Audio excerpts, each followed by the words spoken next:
મિત્રો, મમતાની રસોઈમાં તમારું સ્વાગત છે। આજે આપણે બનાવશું શિયાળો સ્પેશિયલ બનતો ગાજરનો હલવો, જે આપણે લગ્ન પ્રસંગોમાં જઈએ અને બનતો હોય તેવો જ પરફેક્ટ આપણે ગાજરનો હલવો બનાવશું। પણ આ હલવો બનાવવા માટે આજે આપણે ના તો દૂધનો ઉપયોગ કરીશું, ના ઘીનો કે ના માવાનો, તો પણ આપણો આ ગાજરનો હલવો એકદમ પરફેક્ટ જ બનશે।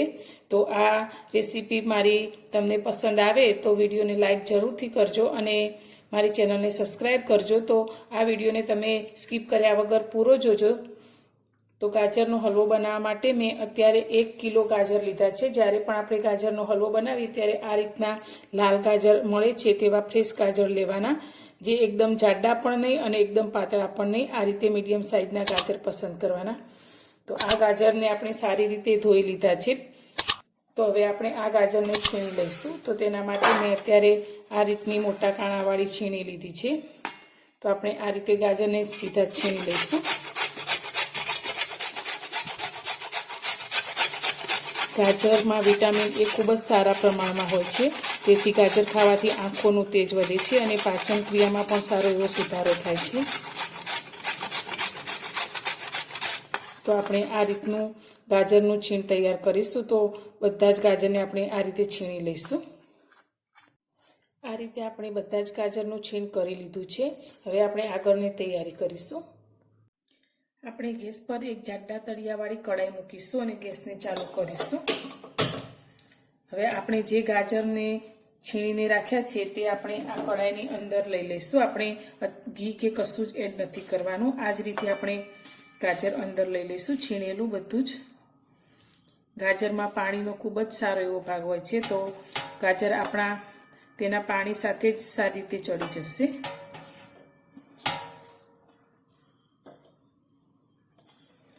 ને બધું જ છીણ આ રીતે અંદર કડાઈની અંદર લઈ લઈશું।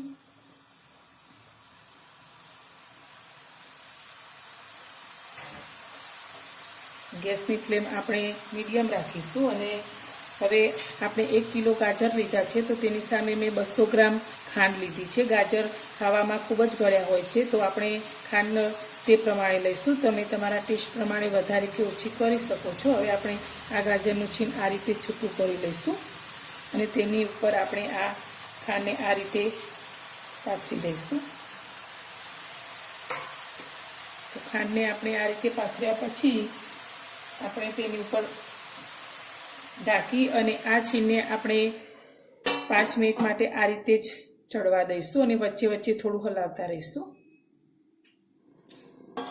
4-1 મિનિટ જેવું થયું છે ને આપણે જોઈએ તો સારી રીતે ખાંડ આપણી મેલ્ટ થઈ ગઈ છે અને આપણા ગાજરનો કલર પણ સારી રીતે ચેન્જ થઈ ગયો છે। તો તમે આ રીતે વચ્ચેથી જુઓ તો પાણી પણ એકદમ છૂટું પડી ગયું છે, ખાંડનું પણ પાણી થયું છે। તો હવે આપણે ગેસની ફ્લેમને થોડી વધારે કરી લઈશું અને આપણે આ પાણી બધું જ બળે નહીં ત્યાં સુધી આ રીતે ગાજરને હલાવશું। આ રીતે કરવાથી આપણા ગાજર પાણીની સાથે એકદમ સરસ રીતે ચડી પણ જશે।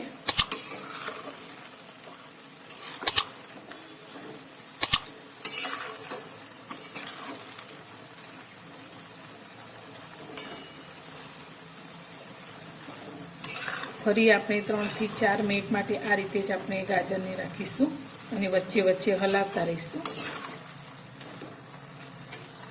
4-1 મિનિટ જેવું થયું છે અને ફરી તમે જોઈ શકો છો બધું જ પાણી આપણું બળી ગયું છે અને એકદમ સરસ આપણા ગાજરનું છીણ છૂટું થઈ ગયું છે। તો હવે જ્યાં સુધી ઘી અને માવો ન હોય ત્યાં સુધી તો આપણો આ ગાજરનો હલવો સારો લાગે જ નહીં। તો આપણે અત્યારે કોઈ માવાનો કે ઘીનો ઉપયોગ નથી કરવાનો। તો તેના માટે મેં અત્યારે દૂધ ઉપર જે મલાઈ થાય છે તે ફ્રેશ મલાઈ લીધી છે। 2 દિવસની આપણે ફ્રીજમાં રાખેલી મલાઈ લીધી છે। તમે આ મલાઈને 2 થી 3 દિવસની હોય તો પણ લઈ શકો છો। આ મલાઈને આપણે હવે કડાઈની અંદર લઈ લઈશું। આનાથી આ મલાઈમાંથી માવો પણ તૈયાર થશે અને ઘી પણ આની અંદરથી છૂટું પડશે, એટલે આપણો હલવો એકદમ પરફેક્ટ તૈયાર થશે।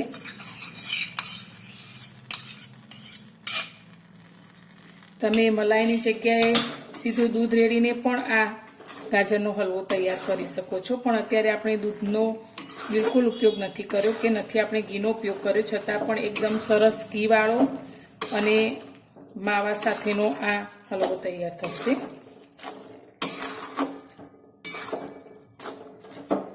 હવે આપણે 3 થી 4 મિનિટ આ રીતે હલાવશું.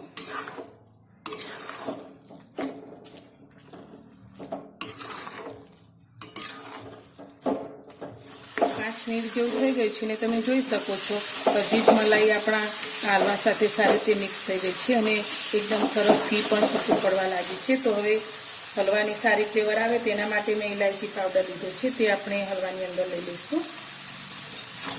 બરાબર મિક્સ કરી લઈશું. તો તમને આ રીતે નજીકથી બતાવું તો તમે જોઈ શકો છો એકદમ સરસ માવાદાર આપણો આ હલવો તૈયાર થયો છે. આપણો હલવો તૈયાર થઈ ગયો છે. તો આપણે થોડાક ડ્રાયફ્રૂટ લીધા છે, કાજુ અને બદામ, તે ઉપરથી આ રીતે લઈ લઈશું અને થોડાક ડ્રાયફ્રૂટ આપણે ઉપરથી ગાર્નિશિંગ કરીશું. તૈયાર છે આપણો ગાજરનો હલવો. એકદમ માવેદાર આપણો આ હલવો તૈયાર થાય છે. તમે આ હલવાને દૂધ અને ઘી વગર પણ એકદમ સરસ ટેસ્ટી જેવો લગ્ન પ્રસંગોમાં બને છે તે જ રીતે બનાવી શકો છો. તો મારી આ રેસીપી તમને પસંદ આવી હોય તો વિડીયોને લાઇક કરી શેર જરૂરથી કરજો અને ચેનલ પર નવા છો અને ચેનલને સબસ્ક્રાઈબ નથી કરી તો ચેનલને સબસ્ક્રાઈબ પણ જરૂરથી કરજો. અને આ હલવાને તમે ગરમ અથવા તો ઠંડો પણ પીરસી શકો છો.